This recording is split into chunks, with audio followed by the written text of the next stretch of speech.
The man was surprised to find a beautiful woman standing on the opposite side of the deserted canyon. Although the perfect body was still so striking, despite the distance of thousands of meters, he would have liked to look at it more, but the beautiful woman seemed to have noticed her presence and immediately stopped her work and turned to look at her side. It was a beautiful face, but the man's eyes subconsciously avoided it, because he had been told not to care what happened on the other side, and not to try to communicate with the other side. This is a guard tower built on the edge of the canyon, and the man is the new guard here. But the strange thing is that even though there is not a single person in 1,000 miles, there are all kinds of weaponry placed next to the guard tower. Every 600 meters there is an automated intensive artillery battery. Every 1,000 meters there is a satellite receiver to communicate with the outside world, and inside the canyon there is a huge suspended mine. Every 10 meters it looks like a display, but it seems to be a defense against something. It looks like an arrangement, but it seems to be a defense. The last guardian told him that the mission here was simple, like a skilled repairman checking the equipment and filling ammunition every day, and that after a year the next guardian would replace him. The man was puzzled before he came. His superiors had told him that this was a very important mission and that he had been anesthetized on the way here and parachuted directly into this canyon, but now he didn't even know what the goal of the mission was to prevent people from entering the canyon. The previous guardian had told him mysteriously that it was to prevent something from getting out of the canyon, which made the man even more puzzled as to what could possibly be in this empty canyon. The next day, when his term was up,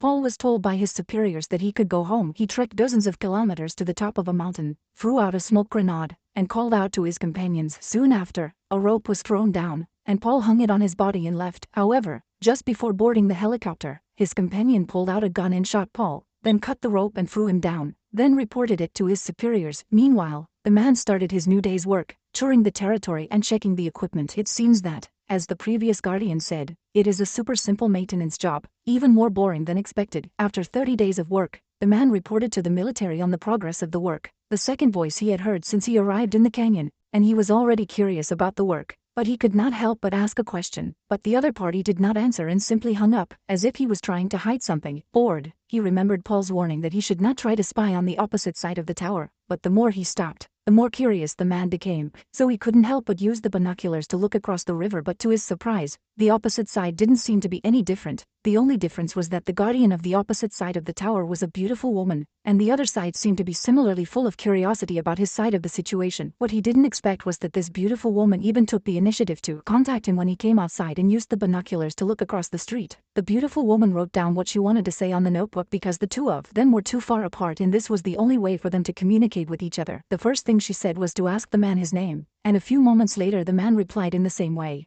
filling his glass with wine and wishing the woman a happy birthday. And it was these words that brought the two strangers closer together. The beautiful woman took out a disc and played music. However, just as the two were having fun, there seemed to be something unusual inside the canyon. The man immediately lifted his rifle and looked down to see something horrible that he had never seen before.